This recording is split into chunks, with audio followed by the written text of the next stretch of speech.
1 जनवरी 1940 को माननीय असरानी साहब की जीवन यात्रा प्रारंभ हुई और इसका समागम 20 अक्टूबर 2025 को दीपावली के शुभ अवसर पर हुआ। जो भी है, जिसको हम ऑलमाइटी कहते हैं, सर्वशक्तिमान जिसे कहते हैं, वो उनकी आत्मा को शांति प्रदान करे और उनके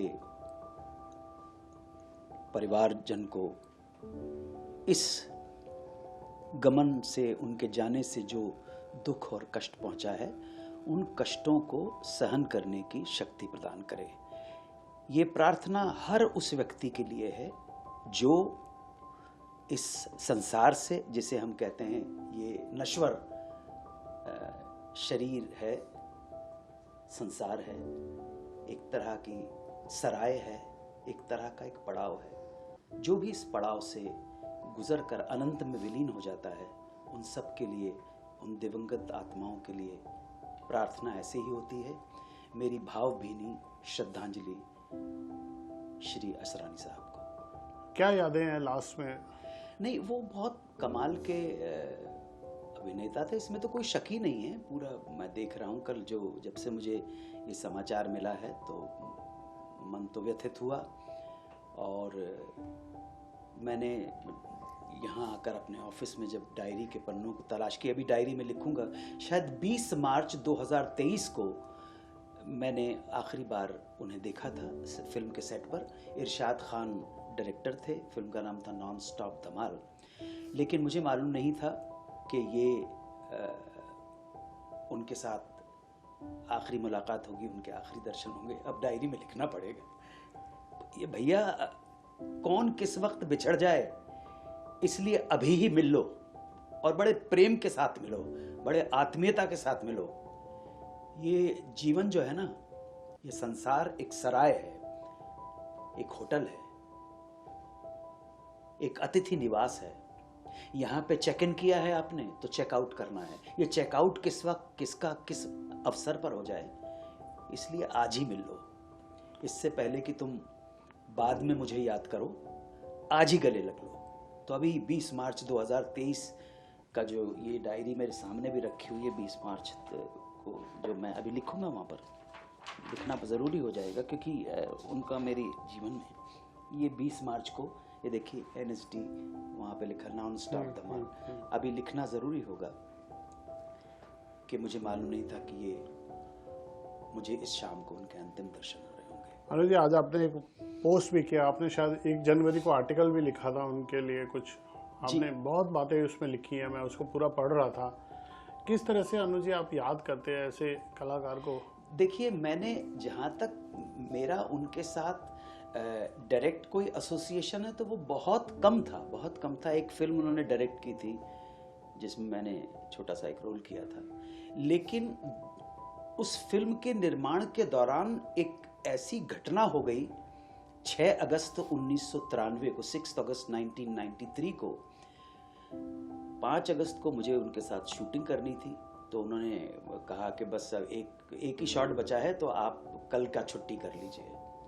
और उसके बाद 6 अगस्त आ गई। और 6 अगस्त को फिर एक फ़ोन कॉल ने जीवन की दिशा बदल दी, क्योंकि इस फ़ोन कॉल के बाद मैं एक शूटिंग पे, अचानक मेरे सामने वो शूटिंग आ गई। और वो एक सीरियल की थी शूटिंग, अंताक्षरी जिसको कहते हैं। और उसकी कहानी मैं कई बार कह चुका हूँ, बहरहाल अभी तो, लेकिन इनडायरेक्टली, अप्रत्यक्ष रूप से असरानी साहब जुड़े हुए, मैं कभी ये भूल नहीं बात। 6 अगस्त 1993 को, 5 अगस्त 1993 को मैं सर के साथ शूटिंग कर रहा था, वो डायरेक्ट कर रहे थे। तो उसके बाद 6, 7, 8, 9 अगस्त को मैंने इस प्रोग्राम की शूटिंग की, अंताक्षरी की। और वहीं से जीवन ने एक नया मोड़ ले लिया। सो उस नए मोड़ में, जब भी नए मोड़ की सोचता हूँ, मेरी जिंदगी का एकमात्र चमत्कार वही था कि पता नहीं कैसे ऊपर वाले को मुझ पे दया आ गई, मेहरबानी हो गई। लोगों ने भी स्वीकार कर लिया। मतलब आप वो शूटिंग कर रहे थे? जी जी, और 5 आपको अगस्त को शूटिंग कर रहे उनसे थे। छुट्टी लेनी पड़ी नहीं उसके नहीं, साथ? उन्होंने कहा कि कल बड़े दिन से हम लोग शूटिंग कर रहे हैं, कल आपका, परसों आप आ जाइएगा, हाँ। तो एक ही शॉट बाकी बचा है सीन का, वो मैं ले लूंगा। और मैं बड़ा खुशी खुशी घर आ गया। 5 अगस्त को 1993 को उनके साथ ही शूटिंग कर रहा था। ये इस फिल्म का नाम था उड़ान, जिसे प्रोड्यूस किया था ललित कपूर और शबनम कपूर ने। डायरेक्ट कर रहे थे असरानी साहब। अनुज जी, उन्होंने अपनी इच्छा जाहिर की थी कि मेरा संस्कार जब होगा बहुत प्राइवेट रखा जाए। कल हमें जैसे सूचना मिली, हम लोग दौड़ भाग कर रहे थे, तो हमको बड़ी मुश्किल से पता चला कि सांता क्रूज क्रिमेशन ग्राउंड में उनको ले गए, और जब हम वहाँ पहुँचे तब तक उनका क्रिमेशन हो चुका था। जी। इसके पीछे क्या भावना रही होगी अनुज जी? भावना सिर्फ यही है कि एक सेलिब्रिटी हैं, वो बहुत बड़े स्टार थे। असरानी साहब के सामने न जाने कितने हीरो आए और न जाने कितने हीरो चले गए, जबकि मैंने उनकी 1 या 2 फिल्म देखी होगी। अभिमान देखी है, बाकी और तो ज़्यादा फिल्में में मैंने काम 1-2 बार करने का सौभाग्य मुझे प्राप्त हुआ। तो ये उनकी अंतिम इच्छा थी, वो कोई शोर शराबा नहीं चाहते थे, और दिवंगत की अंतिम इच्छा को पूर्ण करना और उसका सम्मान करना, हम जो इस जगत में रह गए हैं, ये हमारा कर्तव्य है। जो भाभी जी हैं मंजू असरानी जी, उन्होंने इसको पूरा किया। उनके जो नियर एंड डियर वन थे, उन्होंने बड़े प्राइवेट तरीके के साथ, बड़े शांतिपूर्ण तरीके से उनको पंचतत्व में विलीन किया। सो ये उनकी अंतिम इच्छा थी, और शायद मुझे लगता है इस अंतिम इच्छा से मेरे मन में एक विचार आया।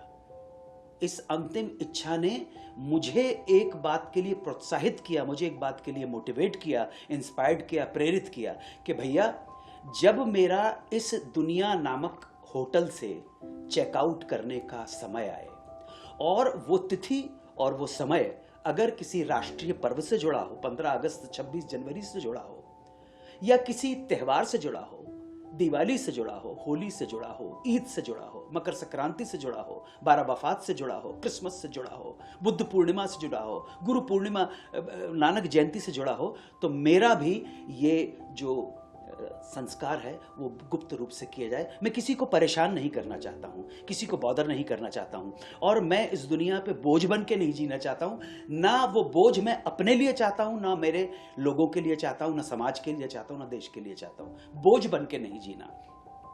सो लाई हयात आए क़ज़ा ले चली चले, लाई हयात आए क़ज़ा ले चली चले, अपनी खुशी ना आए ना अपनी खुशी चले। खुशी से तो कोई जाता नहीं है, लेकिन फिर भी जाना ज़रूरी है।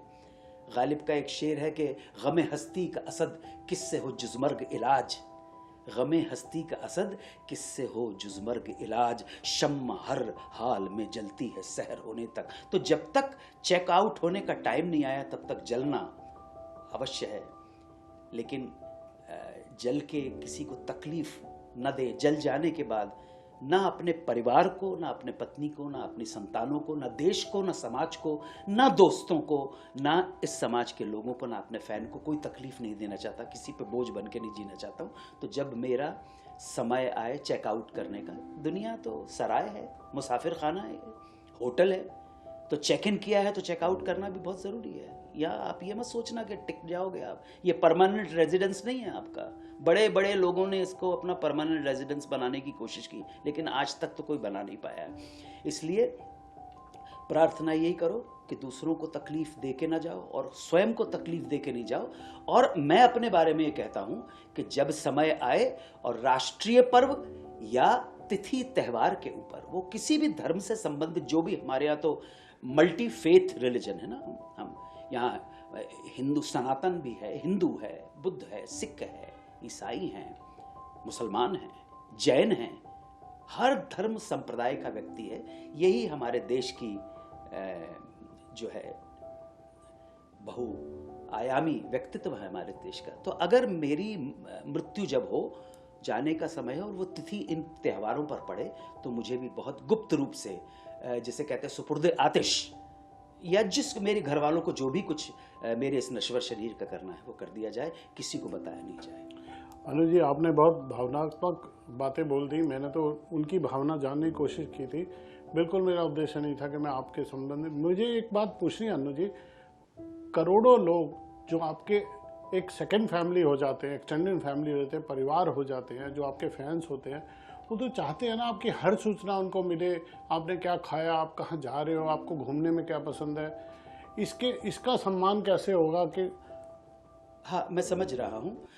एक सेलिब्रिटी होने के बाद, मैं असरानी साहब के संदर्भ में बात कर रहा हूँ या दूसरे सेलिब्रिटीज़ हैं उनके संदर्भ में बात कर रहा हूँ, कुछ बेसिक जानकारियाँ अगर हो जाए तो बहुत अच्छी बात होती है। सेलिब्रिटी होने का मतलब है कि असरानी साहब के जितने भी प्रेमी लोग हैं, जितने चाहने वाले लोग हैं, उनको कुछ जानकारियाँ चाहिए थी, भाभी जी के सिलसिले में चाहिए थी, बच्चे कितने हैं, कहाँ हैं, ये अगर हो जाता तो ठीक था। लेकिन मैं उनकी इच्छा का बहुत सम्मान करता हूँ, आदर करता हूँ। अगर कोई नहीं बताना चाहता तो हमें स्वीकार कर लेना चाहिए, हम जो प्रेमी हैं, उनके प्रशंसक हैं।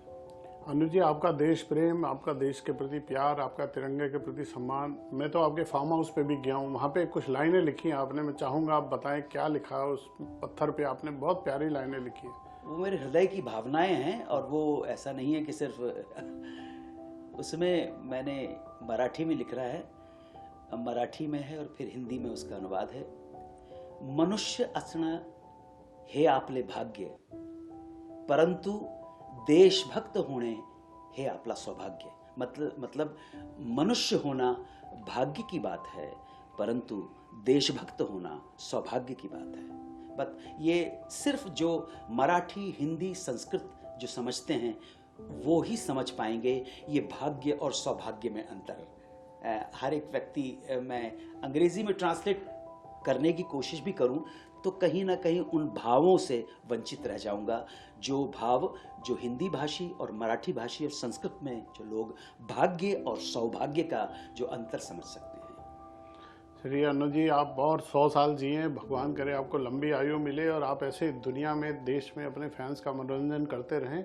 हमसे बात करने के लिए बहुत शुक्रिया। एक बार फिर महान कलाकार असरानी साहब को हार्दिक श्रद्धांजलि। ईश्वर उनकी आत्मा को मोक्ष प्रदान करे। जय हिंद, वंदे मातरम, ओम नमः शिवाय। बहुत धन्यवाद।